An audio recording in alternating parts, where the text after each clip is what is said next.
On a quiet Tuesday morning in a downtown parking garage, a single dad named Ethan was about to clock in for his shift as a maintenance worker. He had no idea that within minutes, he would be kneeling on cold concrete, staring at something that could end a life.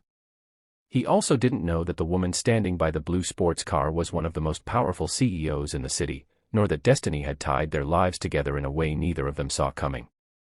Before we begin, don't forget to like this video, subscribe, and share your thoughts in the comments.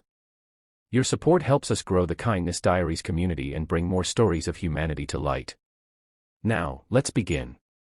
That morning, Ethan walked through the garage with his tool bag slung over his shoulder, humming softly to himself.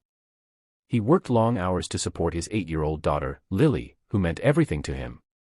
Life wasn't always easy, but he tried to carry kindness with him wherever he went. His mother always taught him, kindness is free, and it returns to you in ways you never expect. As he approached the second level, he noticed a woman in a bright red dress stepping out of a luxury car.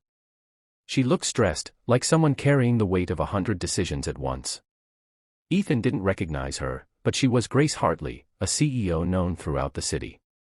Her morning meeting would decide the future of her company, and she was already running late. But something else caught Ethan's eyes. A faint red glow, coming from underneath the car. At first, he thought it might be a reflection. But then he saw a wired device, a countdown timer blinking aggressively. His heart dropped. He froze for a second, processing what he was seeing. Then instinct kicked in. "Ma'am, stop!" Ethan shouted, rushing toward her. Grace spun around, startled, confused. "What? What's wrong?" Ethan pointed, his voice trembling. "There's a device under your car. Don't move closer. Please, just step back." Grace's eyes widened, fear flooding her face. Her purse slipped from her hands. What do you mean a device?" Ethan moved slowly, carefully, kneeling beside the car but not touching anything. One look told him enough, it looked like an explosive. Whether it was real or a threat, he wasn't going to gamble with her life. "Ma'am, I need you to move behind the pillar," he said gently. "You're going to be okay. Just trust me." She backed away, her hands shaking. Why would someone put something like that there? Ethan didn't have an answer, but he knew panic wouldn't help. He forced himself to stay calm, taking out his phone. His fingers trembled as he dialed 911. While waiting for help, he stayed low, watching the timer, watching the wires, looking for anything that might trigger it. Grace watched him from behind the pillar, tears forming in her eyes, not from fear alone, but from the overwhelming fact that a total stranger was risking himself for her without hesitation. When the police and bomb squad finally arrived, they rushed in, ushered both Ethan and Grace farther back. The team worked quickly, confirming the device was dangerous, real enough that the squad had to fully disarm it on site. When the lead technician finally announced, "It's safe," Grace let out a breath she felt she'd been holding for years.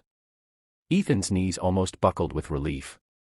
As officers gathered statements, Grace approached him. Her eyes were soft now, not the eyes of a CEO who commanded boardrooms, but of a woman who had just faced something terrifying. "Thank you," she whispered. "You saved my life. You didn't even know me, and you still." Ethan shook his head. "You don't need to know someone to help them. People should look out for each other." Grace stared at him, struck by the sincerity in his voice. Most people wouldn't have noticed.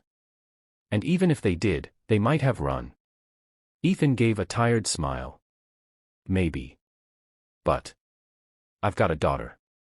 If she were ever in danger, I'd pray someone would do the same for her." Those words stayed with Grace.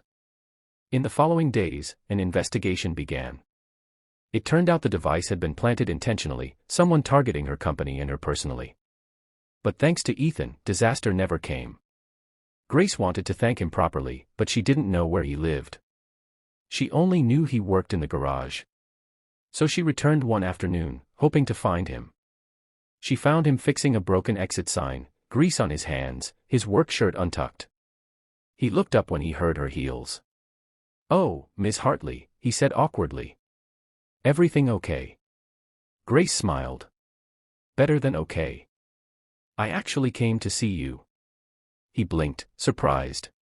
She continued, "I haven't stopped thinking about what you did.